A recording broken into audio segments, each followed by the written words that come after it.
योगी रामांनी त्याची निराशा जाणली.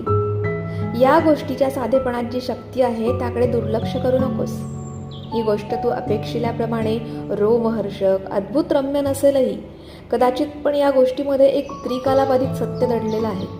जेव्हापासून तू इथे आला आहेस तेव्हापासून मी हाच विचार करतोय की आमचे हे ज्ञान तुझ्यापर्यंत कसे पोचवायचे. सर्वात आधी मला वाटले होते की तुला रोज थोडी थोडी भाषणं द्यायची, प्रवचनं ऐकायला लावायची, पण ही जुनी पद्धत तुझ्या बाबतीत सोयीस्कर नव्हती. कारण तू जात्याच अतिशय हुशार बुद्धिमान वकील आहेस. तुला ही पद्धत पटली नसती. दररोज थोडं थोडं शिकवलं तरीही संपूर्ण ज्ञान द्यायला ही पद्धत चुकीची होती. म्हणून मी ठरवलं की शिवानातली ही जीवनशैली तुला या 7 मूलतत्वामध्ये या दंतकथेतून सांगायची.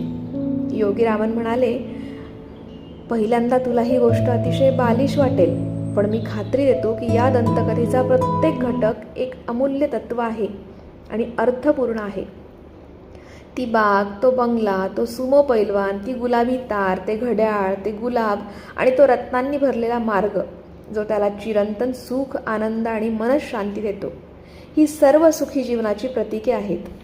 मी तुला खात्री देतो की जर तू ही गोष्ट नीट लक्षात ठेवलीस तर तुझं आयुष्यच बदलून जाईल. ही माहिती तू तुझ्या सहवासातल्या लोकांना सांग. ही तत्त्व रोजच्या जीवनात आचरणात आण. ती तुझे आयुष्य शारीरिकरित्या आणि मानसिकरित्या आणि भावनिकरित्या बदलेल. तू ही गोष्ट कृपया आपल्या मनावर बिंबव, हृदयात ठेव, लक्षात ठेव.